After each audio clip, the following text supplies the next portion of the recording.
कहीं पे भी अगर कतर, यूएई और सऊदी अरेबिया, बज़ाहिर तो हमें ऐसे लगता है कि जी बस अपने काम से काम रखने वाले ममालिक है, लेकिन जो दुनिया की डिप्लोमेसी है उसमें इनका बड़ा कलीदी किरदार है। इस वक्त बड़ी डेवलपमेंट जो साउथ एशिया से या इस खित्ते से हो रही है वो ये है कि भारत और UAE, United Arab Emirates, they have signed or signing or to sign the strategic defense agreement partnership in near future. बड़ी न्यूज है of this year. UAE and India to boost the trade to $200 billion. That's another news. That is an other news. और ये जो UAE और India जो conclude करेंगे फ्रेममेंट agreement on defence, इसकी announcement foreign secretary Vikram मिश्री ने तरह की बातचीत कही जा रही है कि वो प्राइम मिनिस्टर मोदी के साथ करेंगे। और पाकिस्तान में कई लोग ये बात भी कर रहे हैं कि क्या पाकिस्तान हिंदुस्तान के लिए भी क्या कोई मैसेज लेकर आए हैं? ये इतने शॉर्ट विजिट उनके क्यों हो रहे हैं, कैसे देखते हैं आप उनके? सबसे बड़ी बात तो ये है कि यूएई के राष्ट्रपति के साथ काफी हाई पावर डेलीगेशन भारत के दौरे पर पहुंचा और लेटर ऑफ इंटेंट इस विषय पर साइन किया गया कि स्ट्रेटेजिक डिफेंस पार्टनरशिप को आगे कैसे मजबूत करना है। यानी कि साफ है कि एक तरीके से सऊदी और पाकिस्तान के बीच में जो डिफेंस स्ट्रेटेजिक पार्टनरशिप हुई थी उसका काट यूएई भारत के रास्ते देखना चाहता है कि भारत और यूएई ने एक लेटर ऑफ इंटेंट साइन किया है towards building a framework for strategic defence partnership. जी, वही स्ट्रेटेजिक डिफेंस पार्टनरशिप जो पाकिस्तान ने सऊदी के साथ। पाकिस्तान में कई लोग ये बात भी कर रहे हैं कि क्या पाकिस्तान हिंदुस्तान के लिए भी क्या कोई मैसेज लेकर आए हैं? ये इतने शॉर्ट विजिट उनके क्यों हो रहे हैं, कैसे देखते हैं आप उनके इस विजिट को? और वैसे गजा के लिए भी कहा जा रहा है कि गजा के ऊपर जो मीटिंग चल रही है शायद उसकी बात करने आए हैं, लेकिन ये इतने लंबा ट्रेवल करके जो है यूएई से पहले पाकिस्तान पहुंचे, उसके बाद कुछ अर्से बाद ये भारत गए, तो ऐसी कौन सी बात हो सकती है जिसके लिए आपको लगता है कि विजिट चल रहे हैं? जी thank you very much and good evening to everyone. Actually कहीं पे भी अगर कतर, यूएई और सऊदी अरेबिया, बज़ाहिर तो हमें ऐसे लगता है कि जी बस अपने काम से काम रखने वाले ममालिक है, लेकिन जो दुनिया की डिप्लोमेसी है उसमें इनका बड़ा कलीदी किरदार है। वो मिडिल ईस्ट से हट कर मैं बात कर रहा हूँ, वो ईरान हो सकता है, वो पाकिस्तान इंडिया हो सकता है, वो इजराइल हो सकता है, वो आपका अमेरिका ईरान हो सकता है। ये सारी चीजें इसके ऊपर इनका एक बड़ा होल्ड है और ये अपनी एक मैं ये कहूंगा कि शायद खामोश सफारतकारी, अगर मैं कहूं तो शायद ये वर्ड गलत ना हो। अफगानिस्तान के हवाले से हमने कतर का रोल देखा है लास्ट 5, 6, 7 या बल्कि लास्ट 10 ईयर्स में हमने ये चीज देखी है। राइट नाउ 2-3 बड़े इश्यूज हैं। फलस्तीन गजा का इशू मेरे ख्याल किससे ढका छुपा नहीं है, 4 साल से है।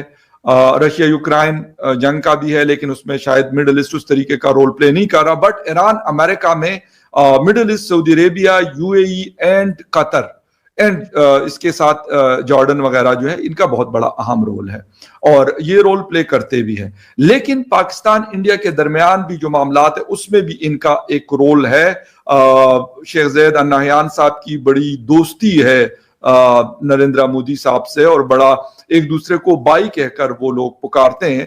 तो लाजमी सी बात है कि एक दूसरे के ऊपर एक ट्रस्ट का लेवल इतना हाई है कि तब जाकर वो बाई कहकर पुकारते हैं। और इसके अलावा भी बहुत सारे ऐसे मामलात हैं जिसमें अगर हम बात करें तो इंडिया के तकरीबन 4.3 मिलियन लोग काम करते हैं यूएई के अंदर। एक बहुत बड़ी तादाद है, शायद जितने भी दूसरे कंट्रीज के लोग हैं उसमें से सबसे बड़ी तादाद इस वक्त इंडिया की है जो यूएई में सब। इस वक्त बड़ी डेवलपमेंट जो साउथ एशिया से या इस खित्ते से हो रही है वो ये है कि भारत और UAE, United Arab Emirates, they have signed or signing or to sign the strategic defense agreement partnership in near future. समझ रहे हैं बात को? ये सबसे बड़ी न्यूज है of this year. UAE and India to boost the trade to $200 billion. That's another news. That is an other news. और ये जो यूएई और इंडिया जो कंक्लूड करेंगे फ्रेममेंट एग्रीमेंट ऑन डिफेंस, इसकी अनाउंसमेंट फॉरेन सेक्रेटरी विक्रम मिश्री ने कर दी है. That's a big thing, very big thing. ये कोई वो जैसे कहेंगे कोई मजाक वाली चीज नहीं है. इसके बहुत ज्यादा इम्प्लीकेशंस हैं और मैं इसको स्टडी कर रहा हूँ.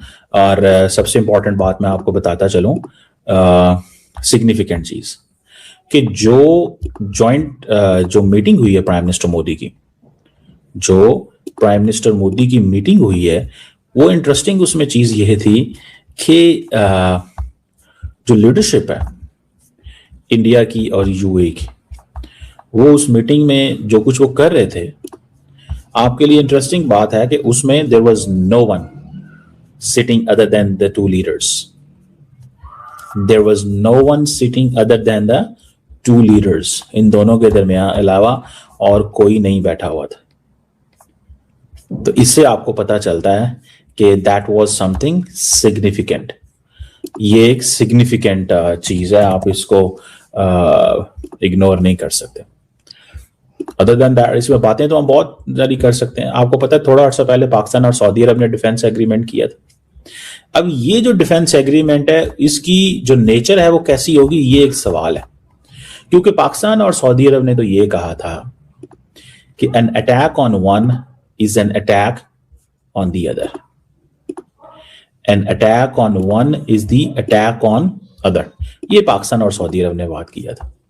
अगर ये चीज ये भी करते हैं, फॉर एग्जाम्पल ये चीज ये भी करते हैं, तो फिर it is going to be a different thing.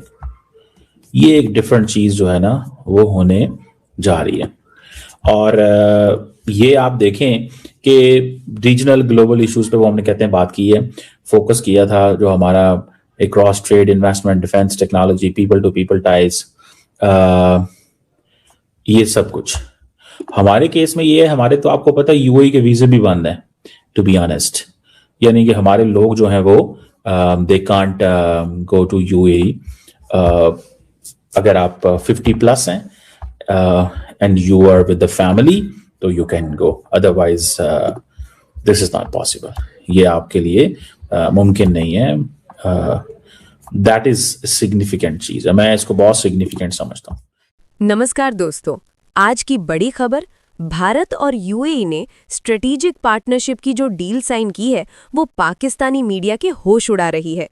PM Modi ने एयरपोर्ट पर ही यूएई राष्ट्रपति शेख मोहम्मद बिन जायद को गले लगाकर स्वागत किया और महज 1.5 घंटे की मीटिंग में 12 मेगा समझौते हो गए.